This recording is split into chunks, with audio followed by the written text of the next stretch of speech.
Bonjour. Comment obtenir les documents d'état civil délivrés par l'OFPRA? Si vous êtes reconnu réfugié ou vous avez obtenu la protection subsidiaire ou statut d'apatride, l'OFPRA vous délivrera le document de votre état civil. Pour cela, ils vous enverront un document à remplir qui s'appelle fiche familiale de référence.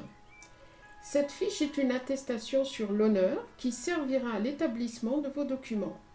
Acte de naissance, certificat de mariage ou le certificat de décès de votre époux ou épouse si c'est le cas.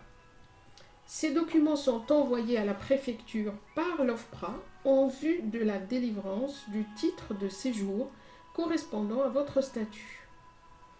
Elle permet également à l'OFPRA de certifier votre situation familiale en cas de demande de réunification.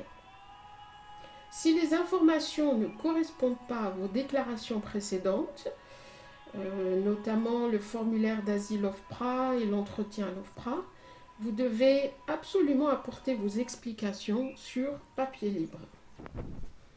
Comment donc obtenir le document de l'état civil? Une fois que vous avez obtenu la protection, l'OFPRA vous envoie la fiche familiale de référence par courrier. Il faut donc remplir cette fiche très soigneusement, joindre les documents demandés si vous en avez et l'envoyer à l'OFPRA le plus rapidement possible. À la réception, l'OFPRA établira les documents de votre état civil et vous les enverra par courrier. Donc la reconstitution de l'état civil et la délivrance des premiers actes est une procédure un peu longue. Cela peut prendre environ 6 mois, des fois un peu plus. Donc il faut donc être patient. Dans cette vidéo, je vous montre étape par étape comment remplir la fiche familiale de référence. Il faut faire très attention quand vous remplissez les documents, car en cas d'erreur, vous serez obligé de saisir le tribunal par la suite pour toute modification ou rectification de votre état civil. Allons-y, nous allons remplir ensemble la fiche familiale de référence. Mais avant cela, quelques points importants à rappeler. L'une d'elles, c'est quand l'OFPRA vous enverra la fiche familiale de référence à remplir, ils vous demanderont également une liste de documents à joindre. Et également, une fois la fiche complétée et les documents réunis, vous devez les envoyer à l'OFPRA par courrier exclusivement. Donc les documents à joindre sont les suivants. La fiche familiale de référence complétée, l'original de votre acte de naissance, l'original de votre titre de voyage, par exemple votre passeport ou votre laissez-passer, l'original de votre carte d'identité nationale, en cas de mariage, l'original de votre acte de mariage, la photocopie de l'acte de naissance de votre conjoint, en cas de décès du conjoint, la photocopie de son acte de décès, en cas de divorce, la photocopie de votre acte de divorce, et en cas de PACS, photocopie du récépissé d'enregistrement. Si vous avez des enfants présents en France, l'original de leur acte de naissance. Les documents en langue étrangère doivent être accompagnés de leur traduction effectuée par un expert traducteur assermenté. Si vous ne disposez pas de quelques-uns de ces documents ou de la totalité, il faut en préciser la raison à l'OFPRA sur papier libre. Le formulaire contient 4 pages. Sur la première page, mettre les informations vous concernant. Pour remplir ce formulaire, disons que votre nom est Baba Saeb et que votre adresse est chez Domazil. Écrivez votre nom ici. Baba. Votre prénom, Saeb.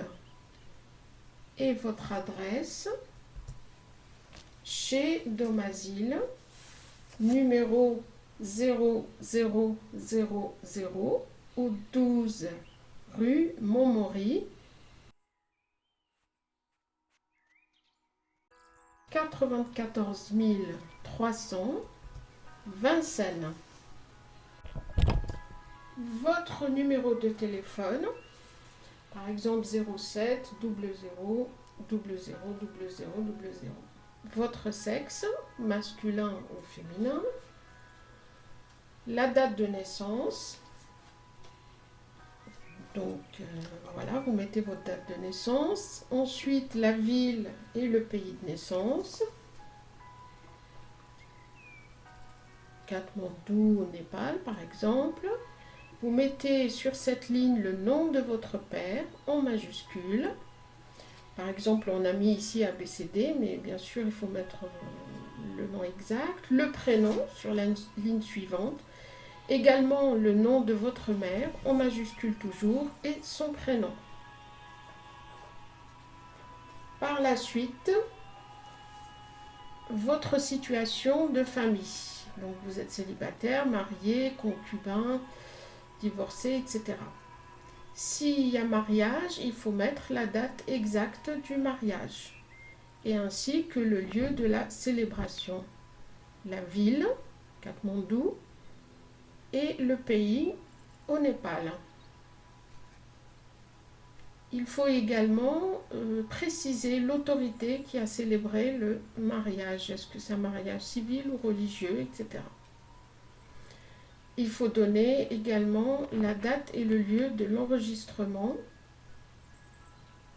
civil de ce mariage.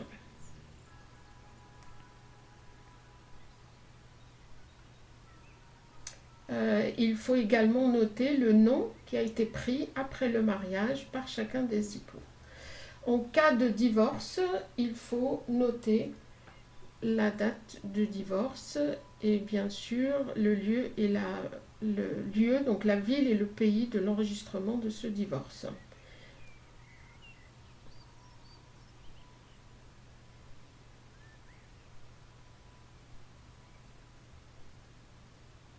Donc en cas de décès du conjoint, il faut mettre la date de décès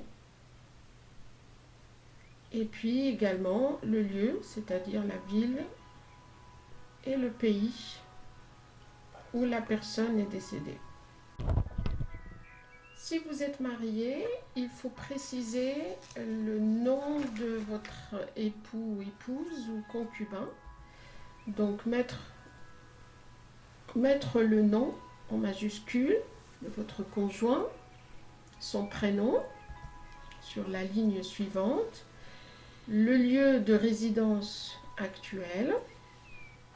Donc on continue avec l'exemple de Katmandou au Népal. Préciser le sexe, donner la date de naissance sous le format qui est inscrit ici. Bien sûr, préciser la ville et le pays de naissance. Népal. Donnez sur cette ligne le nom du père de votre conjoint, le prénom du père toujours, et ensuite sur les deux lignes suivantes, les informations concernant la mère du conjoint.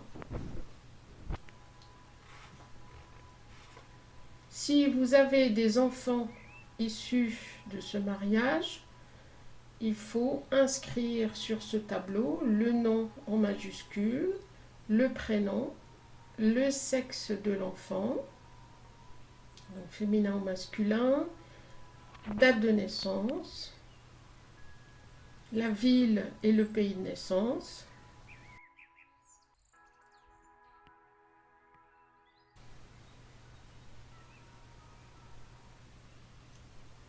Népal. Précisez également donc le lieu de résidence actuel ou bien la date du décès si c'est le cas. Donc vous remplissez autant de lignes que d'enfants que vous avez. Donc vous remplissez cette page si vous avez eu d'autres mariages. Si ce n'est pas le cas, vous laissez cette partie vide.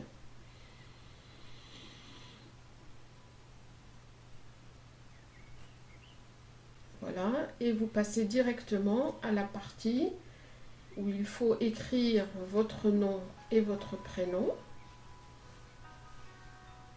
Baba Saheb. Et vous certifiez sur l'honneur l'exactitude des informations en mettant la ville où est votre adresse, donc Vincennes dans ce cas-là, et la date où vous avez rempli le formulaire. Et bien évidemment, vous finissez en mettant votre signature en bas de la dernière page, de la 4e page.